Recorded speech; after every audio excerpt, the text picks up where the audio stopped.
Morning, folks. I thought I'd just take a minute here to rant about this thing because I don't like this.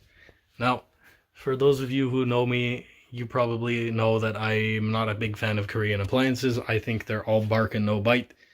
I think they're poorly designed. I think they're not meant to last. They're just overall junk. And from what I've heard, this particular LG machine is one of the best, most reliable ones you can get on the market. And if that's the case, we as a society are completely doomed. Now, this one hasn't had any issues yet, other than the fact that every time I use the tag on thing, it always tells me that the hot and cold valves are reversed, even though they are totally not. So I don't know what it's whining about. This is an interesting machine because it actually comes with an app. You can use the LG ThinQ app. But this machine doesn't have Wi-Fi, so it can't tell you anything useful like, oh, the cycle's done, or oh, the cycle wasn't completed for this or that reason, or you know, extra time had to be added because of this or this, or there's no option to add extra time. Like, you can't do anything with it. All it does, the app is only so the machine can complain to you about problems that either don't exist or do exist, and you're going to have to get your wallet out real soon. I think one of the absolute biggest design oversights that is absolutely mind-boggling. I don't know how they ever let this happen, but one of the biggest issues I find with this machine that is such, it's so minor, yet it's so annoying. It pisses me off so much. Here, let me explain. Okay, so you see this dryer, right? Old tried and true Whirlpool Duet dryer. So you turn the control on. You set it to time dry. You set this to air only. You start the dryer, right? Cycle's done. Cycle just finished. Okay, and now you take out the clothes. You put in a new load. You turn on the control panel, and look, it's right where you left it. Like, and same thing here. Put it on an automatic cycle. Change the dryness level to less. Start the machine. Cycle's done. Okay, take your clothes out, put more in, turn the control on, and look, it's right where you left it. Like, doesn't that just make sense? Machines have been able to do this since before computers existed because switches don't move by themselves. But check this out. So you turn this on and it shows you, you know, like all the LEDs light up for some reason, and then you have to turn it in either direction. I don't know why it couldn't have just been like that by default, but you know. So then you change the spin speed to extra high because you're trying to get all the water out of the clothes to minimize the amount of time in the dryer, you know, save some energy, get your clothes back faster, that sort of thing. Okay, and then I'm not going to turn it on because it's probably going to cause some mold. So then cycle's done, turn it back on, do this again, and it's changed back. And yes, it does do this if you complete a whole cycle and come back. It hasn't, like, this thing has the memory of a goldfish. Come on. How did they overlook this? It's so annoying. Okay, moving on to the next issue, which is mold. Now, front load washers, like, they're kind of prone to mold in some areas, especially around this boot. But take a look at this. It doesn't look that bad, right? Oh my goodness. This is just abysmal. This is disgusting. This is where our clothes are being washed. Our old machine, which was also a front load, it was the matching machine to this one, the Whirlpool Duet. It didn't have this issue. It was pretty much the same design. It's pretty much the same fucking thing, just a different color. And a better control panel that didn't have the memory of a goldfish.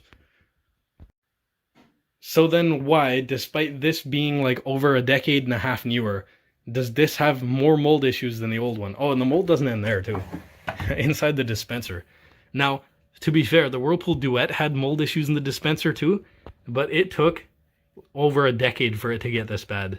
Actually, it never did get this bad. This started looking like this a year in. Now, we keep the door open to try to minimize mold, but it still happens anyways. After a cycle's done, we keep it wide open. And there is a terrible scent that also, you know, starts lingering in there after a while. And yes, we used to do the tub clean thing, but it didn't help. We had the tub cleaner stuff, like the Tide tub clean stuff. Doesn't help. Like, it makes it smell good for a while, but it's really just a cover-up of the odor that's building up within. Nowadays, every now and then, I put some bleach in it and put it on the tub clean cycle because I'm sick of buying that shit because that doesn't even help. The tub clean, the Tide tub clean stuff, the washing machine cleaner, that's what it's called, a Fresh or whatever, doesn't help that much. Not worth the money. Like, the bleach seems to work better, actually. Another thing I want to mention is that if you have the detergent drawer open at the same time as the door, it actually comes in contact with the top of the door. See? Now, you might be saying, this is a bit of a nitpick. Who's going to have the detergent drawer and the washer door open at the same time? And you're right. It is a nitpick. But, take a look at this for a second. Okay? Does this, to you, reflect a quality product? Answer honestly. Does this reflect a quality product? Also, if you've got kids, especially kids with ADHD, it's not so far-fetched to think that they might start messing with it because it's fun. I used to be one of those dumbass kids who if I saw something like this, I'd play around with it. I'm sure if you do this enough, you'll start scratching something up, either this or the bottom of the dispenser. It's probably not that good for it. Just the thing that baffles me about this is that the machine that it replaced was over a decade and a half older. And this machine pretty much just looks like a copy of that one, you know, aside from the major design flaws. Now, even if you look at like LG and Samsung's dryers, I don't know about LG actually, but I know Samsung's dryers, even the heating elements, like they look extremely similar. I'm not sure if they were licensed from Whirlpool or something like that. Like in the Samsung dryers, it's just this plate, instead of being L-shaped, would be flat and it would be screwed down this way instead of that way. But the figure 8 heating element and everything is exactly the same pretty much. So I'm not sure whether Samsung is copying the design or licensing the design, but it's very interesting how they copy a lot of aspects over from older Whirlpool machines, but they only keep the stuff that doesn't work. They don't carry over any of the good stuff, none of the good engineering. They only keep the stuff that doesn't work. Like, for example, the whole thing with the detergent dispenser. The way the Whirlpool machine got around this was there was actually sort of like, the door had a flat spot on it right there so that it would perfectly clear the dispenser. The Whirlpool emblem and stuff like that was, it was stationary. It was up here, and the door would be L-shaped, or flat at the top, and it would slot in like that. That way when you open the door, there'd be a nice flat spot and the dispenser wouldn't come in contact with it. You see, it's thoughtful engineering. They thought of it, but LG did not. And once again, it baffles me because you guys had like 20 years and nobody in the headquarters in Korea thought to like look at a picture of one of the competitors' machines or anything like that. Like what, you guys just been jacking off for 20 years? Also, this is interesting. If you spin this around by hand, eventually the control panel comes to life and an electronic brake comes in and this becomes hard to turn. Like, I like how they implemented this to prevent your dumbass kids from playing around, but it can't remember a fucking setting that you set.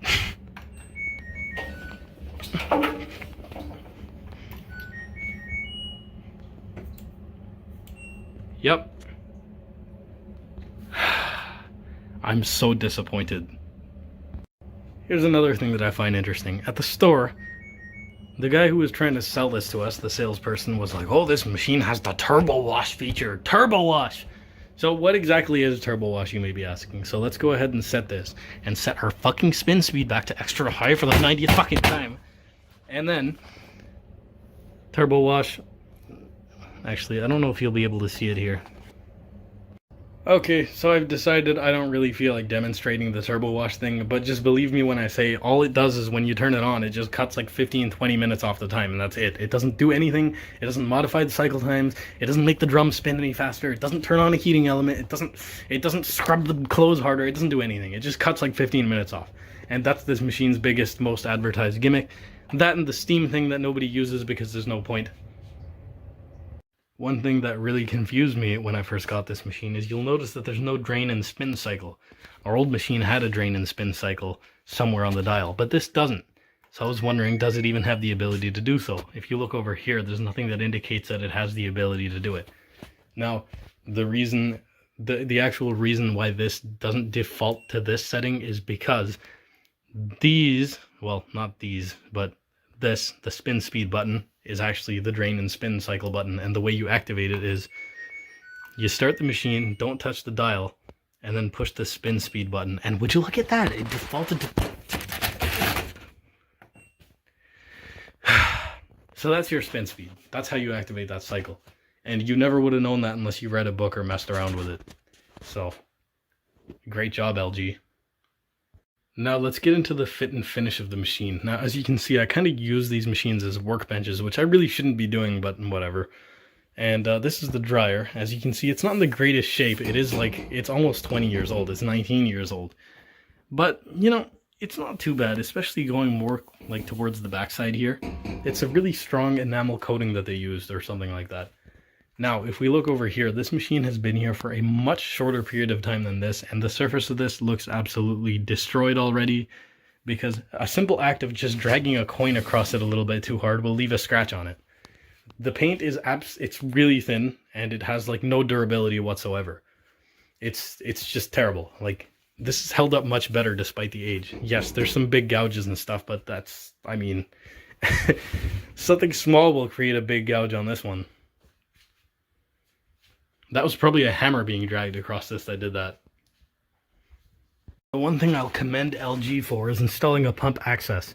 This is one of those few situations where functionality was more important than aesthetics, which, you know, seems to be the opposite these days. So it has an access in case a sock or something gets stuck in the pump, and it has a little drain pipe you can pull out and unplug this, and then you can drain out the excess water into a bowl or something, and you can pull out your sock. Now, our old Whirlpool Duet machine, which was the partner of this machine, did not have this. And let me tell you a little story.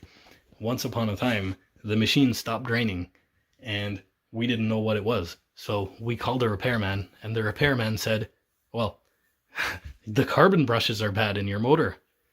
That washing machine had an induction motor. It didn't have brushes, but we didn't know any better. So he took our money for replacing the brushes, and it still didn't get any better. Turns out there was a sock stuck in the pump. And that might have been the same bastard who messed up this machine. And if you want to know why this is all taken apart, I have a video on that too. Check that out. But yeah, that, very good. I like this. I'm glad they include this. I think all the manufacturers include this now. Maybe the government said you probably should or something like that. That's good. Very good. I like that. You know, things like this really make me wonder.